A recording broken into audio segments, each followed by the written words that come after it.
ကျောက်ဆရာကောင်းတဲ့ညတညမှာတော့မိနီတယောက်သူ့အဖိုးကိုကဲတင်ဖို့တားမြစ်ထားတဲ့မော်ပညာတွေသုံးဖို့လုပ်နေခဲ့ပါတယ်။ဘေးနားမှာမိနီကိုစောင့်ကြည့်နေတဲ့သူကတော့မီကီဖြစ်ပါတယ်။အိမ်ထဲမှာတော့မိနီရဲ့အဖိုးကအသေးအံဖြစ်နေပါတယ်။မိနီလည်းမြင်လောက်ရမယ်ဆိုတာကိုသဘောပေါက်သွားတယ်။အဲ့ဒါနဲ့သူ့လက်ထဲကဖြောင်းနိုင်ကိုချလိုက်တဲ့ချိန်မှာတော့လေတွေတိုက်လာခဲ့ပါတယ်။ Hi, Bob Sidali, Bea Leader Tyler Ali ha.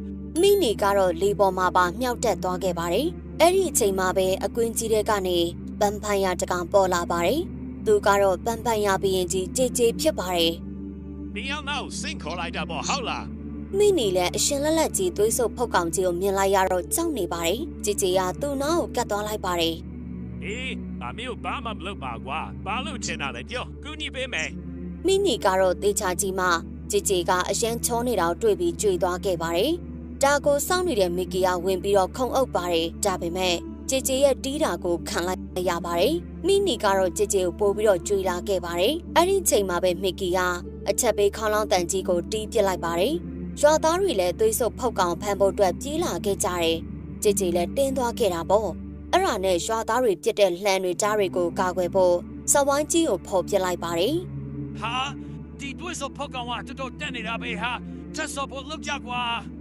ကြေကြေကမိုးပေါ်ကိုပြန်တက်လိုက်ပါတယ်။ပြီးတော့ပြစ်လိုက်တဲ့လှန်တွေမိတောက်တွေကိုမော်နဲ့တားလိုက်ပြီးရွာသားတွေကိုပြန်စော်ပါတော့တယ်။ရွာသားတွေလည်းမဆွဲတဲ့အမီးကိုမှဆွဲမိသွားတာကိုသိပြီးလုံးနေအောင်ပြေးကြပါတော့တယ်။မိနီကတော့ရွာသားတွေတည်သွားမှာကိုကြောက်နေခဲ့ပါတယ်။အဲ့ဒါနဲ့ကြေကြေရဲ့နောက်ကိုသွားပြီးជីဘလို့ပါနေတော့တို့တွေထွက်ပြေးတော့ပါပြီဟာ။သမီးအဲ့ဒီကောင်နဲ့ဝဝနေဆက်မှာအန်ဒီအများရဲ့သမီးကြေကြေကတော့မိနီကိုတခြားနေရာတစ်ခုကိုခေါ်သွားခဲ့ပါတယ်။မဟုတ်သေးဘူးလေ။ငါရဲ့ဖွာဟိုမှာကြံခဲ့ပြီဟာ။မိနီလည်းသူ့အဖိုးကိုစိတ်ပူပြီးအသက်ကုန်ငိုပါတော့တယ်။အဲ့ဒီချိန်မှာပဲကြေကြေတို့နောက်ကကူရဲကနေအတန်တွေကြားလိုက်ရပါတယ်။အဲ့ဒါကတော့နောက်မျိုးဆက်တွေဖြစ်တဲ့ပန်ဖာရာသွေးဆုပ်ဖုတ်ကောင်တွေပဲဖြစ်ပါတယ်။မိနီလည်းအရန်ကိုလှန့်သွားခဲ့တာပေါ့။စိတ်မပူပါနဲ့။အထင်ရှင်ပေးမယ်။ကောင်းမလို့ဖန်ကြစမ်း။ဟီအောင်လေရလိုက်စမ်း။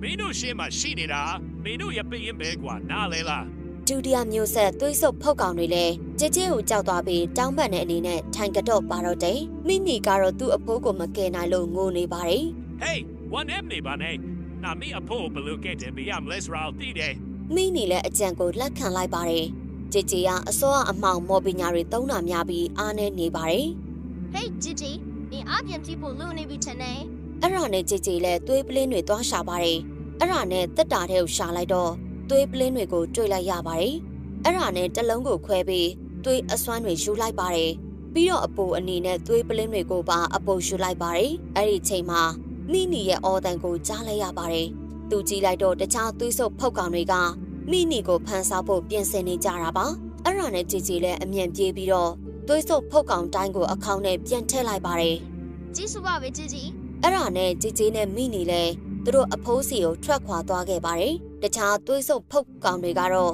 သူတို့ရဲ့ဘရင်ကိုတိတ်ပြီးမကျေနပ်ကြပါဘူး။ရွာထဲမှာတော့ရွာသားတွေကပန်ဖာရာကိုလိုက်ရှာနေကြပါတယ်။ជីជីကအခြေအနေကိုချောင်းပြီးတော့ကြည့်လိုက်ပါတယ်။ဒီကောင်တွေအနောက်မှာကျင်းတဲ့ရှိနေမှာကွာမကန်စားရယ်။မီကီသေးချာကြည့်လိုက်တော့ជីជីကသူ့ကိုကြည့်နေတာကိုသတိထားမိသွားပါတယ်။အဲ့ဒါနဲ့မီကီလည်းသွားကြည့်ဖို့ဆုံးဖြတ်လိုက်တယ်။ Oh no မဖြစ်ဘူး။ဘာလို့ဒီရနဲ့မြန်တပြည့်တိုင်းအောင်မင်းနေမီကီကြည့်လိုက်တဲ့ချိန်မှာတော့ဘသူမှမရှိတော့ပဲလင်းတို့တကောင်ပဲကြံခဲ့ပါတယ်။ထသားစဲမင်းတို့မျိုးရတီမရှိတော့ငါသိရနော်တကယ်တော့ကြေကြေတို့ကအိမ်ပေါ်မှာတွဲလောင်းခုတ်ပြီးပုံနေခဲ့ကြတာဖြစ်ပါတယ်။မီကီကြည့်လိုက်တော့ဘသူမှမရှိတော့ပါဘူး။အိုးငါတို့ကန်ကောင်းတာပဲမင်းနေအဲ့ဒီကောင်ပြန်သွားပြီဟာ။ជីအရုံဟိုဘက်ကအမြင်သွားရအောင်လေ။ကြေကြေတို့လည်းအမြန်ပြန်ပြီးသွားလိုက်ပါတယ်။ပြီးတော့အဲ့ဒါနဲ့မီကိုတိုင်တဲ့ကိုဆင်းလိုက်ပါတယ်။ဟိုနောက်မှာပဲជីသူဟိုကတင်ပေါ်မှာလှိမ့်နေတယ်သူကယ်တင်ပေးပါနော်ជីជីကသူ့အဖိုးနာကိုသွားလိုက်ပါတယ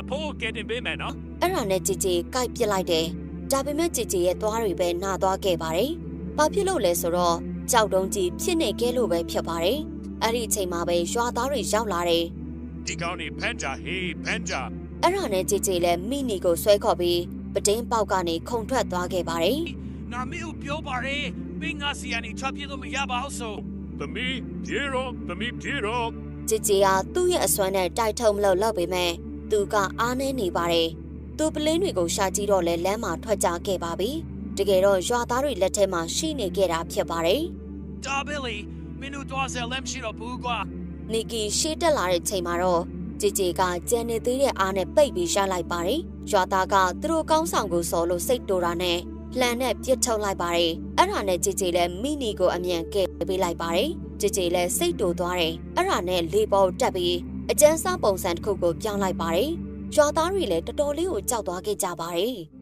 ဂျီဂျီအဝေးကိုပြန်မတော်နဲ့နော် ။အဲ့ဒီအချိန်မှာပဲမီကီကအချွန်နဲ့ပြေးသွားပြီးကြည်ကြည်ကိုထိုးလိုက်ပါတယ်။ကြည်ကြည်လည်းအားနေပြီးတခါတည်းကိုမှောက်ကျသွားခဲ့ပါတယ်။မိနီရဲ့အဖိုးကလည်းအားနေနေပြီးမှောက်ကျသွားပါတယ်။ ဘာဖြစ်သွားလဲဖို့ချပါအောင် မိနီလည်းဘာလို့ရမှန်းမသိတော့တာနဲ့ဘေးကိုကြည့်လိုက်တော့ကားတစ်စီးကိုရှာတွေ့သွားပါတယ်။အဲ့ဒါနဲ့မိနီလည်းသူ့အဖိုးကိုကားပေါ်တင်ပြီးထွက်သွားဖို့လှုပ်ပါတယ်။တစ်ဖက်မှာတော့ကြည်ကြည်တောင်မီကီတို့ဝိုင်းတာကိုခံထားရပါတယ် မင်းကောင်အလွတ်ကိုနိုင်လို့ရမယ်လို့ထင်ရလား ။မီကီဝင်ပြီးတုံးနဲ့ထိုးမလို့လှုပ်ချိန်မှာကြည်ကြည်ကကားထုတ်လိုက်ပါတယ်။တစ်ဖက်မှာတော့ဒုတိယမျိုးဆက်သွေးစုပ်ဖောက်ကောင်တွေကအမောင်အစီအစဉ်တစ်ခုကိုလုပ်နေခဲ့ပါတယ်။အဲ့ဒီအချိန်မှာလင်းတို့တကောင်ကရောက်လာပြီးတော့အတန်ကျဲကြီးနဲ့អော်ပါတော့တယ်။ပန်ဖာရာတွေလည်းစိတ်တူသွားခဲ့ပြီးအဲ့ဒီလင်းတို့နောက်ကိုလိုက်သွားခဲ့ကြပါတယ်။တစ်ဖက်မှာတော့မီကီကဒုတ်အချုံနဲ့ထပ်ပြီးထိုးမလို့လောက်တော့မီလုံးလေးကဘေးနာကနေဖြတ်သွားခဲ့ပါတယ်။မီကီလည်းစိတ်ပြောင်းသွားပြီးကြည်ကြည်ကိုတလောက်ပါပဲ။ဒါမင်းရဲ့အဆုံးသတ်ပဲလို့ပြောပြီးတော့ကြည်ကြည်ကိုသူ့ရဲ့အဖွဲသားတွေစီခေါ်သွားခဲ့ပါတယ်။ ဒီကောင်ဖန်ကြစမ်း ရွာသားတွေလည်းကြည်ကြည်ကိုကျိုးနဲ့တုပ်ပြီးဖမ်းခေါ်သွားတယ်။တစ်ပတ်မှာတော့မိနီကသူ့အဖိုးကိုဆေးကုနေခဲ့ပါပြီ အဖိုးသမီးဆူတောင်းပါရီအမျက်ဆုံးတက်တောက်လာပါစေနော် ။မိနီကတော့ဝမ်းနေပြီးငိုနေခဲ့ပါတယ်။ဆရာဝန်တွေကထွက်လာခဲ့ပါတယ် ဝန်နေပါရေကမလီမင်းအဖိုးနာရမကေတင်ပြီးနိုင်ကိုကွေ ။မိနီလည်းစိတ်ပူတာနဲ့သွားပြေးကြည့်ပါတယ်။သူ့အဖိုးကတော်တော်လေးကိုနေမကောင်းဖြစ်နေခဲ့တာပါ။မိနီစဉ်းစားကြည့်လိုက်တော့သူ့အဖိုးကိုကဲတင်နိုင်တာဆိုလို့ကြည်ကြည်ပဲရှိတာကိုသိသွားပါတယ်။အဲ့ဒါနဲ့ပဲကြည်ကြည်ကိုလိုက်ရှာတယ်။ဒါပေမဲ့စီခန်းကနေထွက်သွားလိုက်ချိန်မှာတော့ကြည်ကြည်ရဲ့အဖွဲသားတွေကရောက်လာခဲ့ပါတယ် မင်းကြောင့်ပဲအရုပ်ပြင်ကြီးအဖန်ကခဲရတာကွာနားလေလား ။သွေးစုပ်ဖုတ်ကောင်တွေကမိနီကိုလည်းဖမ်းသွားခဲ့ကြပါတယ်။တစ်ပတ်မှာတော့ကြည်ကြည်တောင်အဖမ်းခံထားရပြီးမီးစင်ပေါ်မှာတင်ထားခံရပါတယ် Well no မဟုတ်တာမာတီလို့အဆုံးတရရမလားဒါဘေးပန်ပါရာဒါမီးအဆုံးတဘေးကွာဒါမီလို့ရဲ့ဒမီပြန်ကန်ဆာရာဘေးကွာဒီမကြည့်စမ်း ။တစ်ချိန်တုန်းကမီကီရဲ့ရီစာကပန်ဖာရာဒီဝိုင်းနာကိုခံထားခဲ့ရပါတယ်။ကောင်မလေးမှာတော့ပြေးစရာလမ်းလည်းမရှိတော့ပါဘူး။ပန်ဖာရာတွေကတော့ကောင်မလေးကိုဝိုင်းထားခဲ့ပြီးမီးပုံတွေကြားမှာအဆုံးသတ်သွားပါတယ်။ကြည်ကြည်လည်းစိတ်ညစ်သွားခဲ့ပါတယ်။တစ်ပတ်မှာတော့မိနီတောက်လည်းပန်ဖာရာအဖွဲဖမ်းတာကိုခံထားရပါတယ်။ကြည်ကြည်လည်းမိနီအဖမ်းခံရတာကိုမြင်သွားပါတယ်။ပန်ဖာရာအဖွဲတွေကမိနီကိုမီကီတို့စီကိုခေါ်လာပါတယ် ငါတို့ပြင်ကြီးကိုလွတ်ပဲဒီကောင်မလေးကိုလည်းလွတ်ပေမဲ့ ။မီကီကဘာမှပြန်မပြောပါဘူး။အဲ့ဒါနဲ့ပန်ဖာရာတကောင်ကမိနီကိုဆွဲပြီးတောင်ဆောင်ကနေပြစ်ချပစ်လိုက်ပါတယ်။ကြည်ကြည်ကသူ့ရဲ့နောက်ဆုံးကျန်တဲ့ပလင်းကိုသုံးဖို့အကြံရသွားပါတယ်။အဲ့ဒါနဲ့သူလည်းထုတ်သုံးလိုက်တယ်။နောက်တော့ကျိုးတွေကိုပြတ်ထွက်သွားအောင်လှုပ်ပစ်လိုက်ပါတယ်။တစ်ချက်တည်းဘေးနားမှာရှိတဲ့အကောင်တွေအားလုံးကိုတွန်းထုတ်လိုက်ပါတယ်။ပြီးတော့အမြန်ဆုံးမိနီကိုသွားခဲ့ပါတော့တယ်။မီကီလည်းစိတ်တူသွားပြီးစိုက်ကယ်နဲ့လိုက်ဖို့ဆုံးဖြတ်လိုက်ပါတယ်။ကြည်ကြည်ကတော့မိနီအောက်ကိုမကြခင်မှာပဲကယ်လိုက်နိုင်ပါတယ်။အဲ့ဒါနဲ့ကြည်ကြည်လည်းသူ့အဖိုးကိုကယ်တင်ဖို့ဆေးရုံကိုသွားပါတော့တယ်။ကြံခဲ့တဲ့ရွာသားအဖွဲ့နဲ့ပန်ဖာရာအဖွဲ့တွေကတော့အချင်းချင်းပြင်းကြပါတော့တယ်။မိနီတို့ဆေးရုံကိုရောက်သွားချိန်မှာတော့မီကီရှိနေပါတယ်။မီကီကကြည်ကြည်ကိုမပေးဘူးဆိုရင်သူ့အဖိုးကိုဒုက္ခပေးမလို့ဖြစ်ပါတယ်။အဲ့ဒါနဲ့ကြည်ကြည်လည်းဒူးထောက်ပေးလိုက်ရပါတယ်။အဲ့ဒီချိန်မှာပဲမီးလုံးလေးတစ်လုံးဝင်လာပါတယ်။ပြီးတော့ကြည်ကြည်ကိုဝင်ပူးလိုက်ပါတယ်။ကြည်ကြည်ကနေမီကီရဲ့မိန်းမအဖြစ်ကိုရောက်သွားပါတယ် မိမမီဘလို့ဖြစ်ပြီးတော့အသက်ရှင်နေရလေ သူတို့ခွင့်လွှတ်ပေးလိုက်ပါနော် ။နောက်တော့ကြည်ကြည်ရဲ့ပုံစံပြန်ပြောင်းသွားပါတယ်။မီကီလည်းခွင့်လွှတ်ပေးလိုက်ပါတယ်။သူတို့အဖိုးကတော့တော်တော်လေးကိုချောင်းဆိုးနေပါတယ်။အဲ့ဒါနဲ့ကြည်ကြည်လည်းကြိုက်ပြီးပန်ဖာရာအဖြစ်ပြောင်းလဲလိုက်ပါတယ်။နောက်တစ်နေ့မှာတော့ ဒီနေ့မှာတော့ငါရဲ့သမီးကဘန်ပါရာဘီအင်ဂျင်နဲ့လက်ထပ်တော့မှာပဲဖြစ်ပါရီ နောက်ဆုံးမှာတော့အချင်းချင်းပွေဖက်လိုက်ပြီး